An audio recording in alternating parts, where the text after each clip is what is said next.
પંચાયત સમાચાર 24 માં આપનું સ્વાગત છે। દાહોદના લીંબડીમાં ટ્રેક્ટરની ટ્રોલી નીચે ગુપ્ત રીતે સંતાડીને લઈ જવાતો વિદેશી દારૂ ઝડપાયો।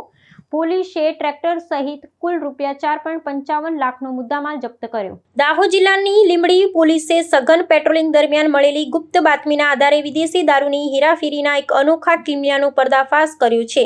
પોલીસે બાતમીવાળા માર્ગ પર વોચ ગોઠવીને એક શંકાસ્પદ ટ્રેક્ટરને આંતર્યું હતું, જેની સઘન તલાશી લેતા ટ્રોલીના નીચેના ભાગમાં અત્યંત શિફ્તપૂર્વક સંતાડીને લઈ જવાતો વિદેશી દારૂનો જથ્થો મળી આવ્યો હતો। આ સફળ ઓપરેશનમાં પોલીસે તાત્કાલિક ધોરણે એક શખ્સની ધરપકડ કરી છે। પોલીસ સૂત્રો પાસેથી પ્રાપ્ત વિગતો અનુસાર બુટલેગરો દ્વારા પોલીસને થાપ આપવા માટે ટ્રેક્ટરની ટ્રોલીના તળિયે ખાસ પ્રકારની જગ્યા બનાવી દારૂની ખેપ મારવામાં આવી રહી હતી। પોલીસે ઘટના સ્થળેથી અંદાજે ₹45,888ની કિંમતનો વિદેશી દારૂ અને ટ્રેક્ટર સહિત કુલ ₹4,55,888નો મુદ્દામાલ જપ્ત કર્યો છે।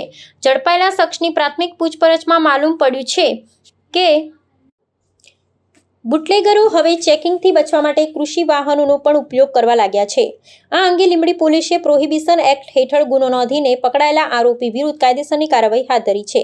આ ઉપરાંત દારૂનો જથ્થો ક્યાંથી લાવવામાં આવ્યો હતો અને કોને પહોંચાડવાનો હતો ને નેટવર્કમાં અન્ય કેટલા લોકો સંડોવાયેલા છે તે દિશામાં પણ તપાસનો ધમધમાટ શરૂ કરવામાં આવ્યો છે। રાજ્યની સરહદેથી થતી દારૂની ઘૂસણખોરી ડામવા માટે પોલીસ તંત્ર દ્વારા આગામી દિવસોમાં ચેકિંગ ઝુંબેશ વધુ સઘન બનાવવામાં આવશે।